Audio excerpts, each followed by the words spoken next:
Hi hello welcome to my channel. ఈరోజు మనం దొండకాయ ఫ్రై ఎలా చేయాలో చూద్దాం. ముందుగా ఒక మిక్సీ తీసుకొని అందులో 1 కప్ ఎండు కొబ్బరి ముక్కలు, 2 స్పూన్స్ కారం, 2 స్పూన్స్ ఉప్పు వేసి మెత్తగా గ్రైండ్ చేసుకోవాలి.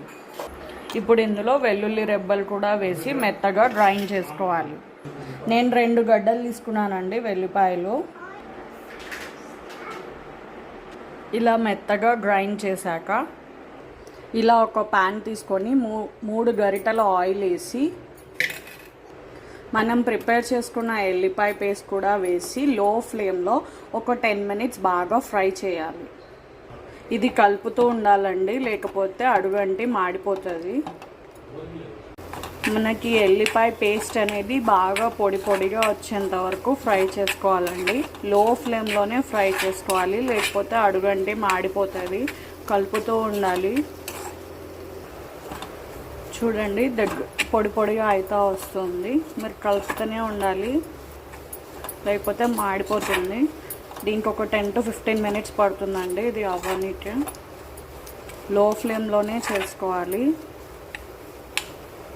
చూడండి పొడిగా వచ్చింది. ఇప్పుడు స్టవ్ ఆఫ్ చేసుకోండి. ఒక 1 మినిట్ ముందే స్టవ్ ఆఫ్ చేసుకోండి. పెన్నం వేడికి ఇంకా పొడిగా అయిపోతుంది.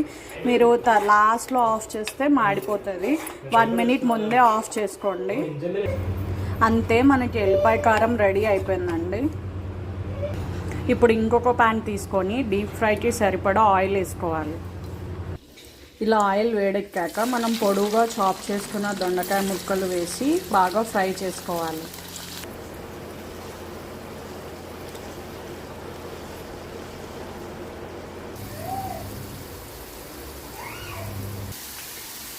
ఇలా అన్నీ ఫ్రై అయ్యాక స్టవ్ ఆఫ్ చేసుకోవాలి. ఇవన్నీ పక్కకు తీసి పెట్టుకోవాలండి, స్ట్రెయిన్ చేసి.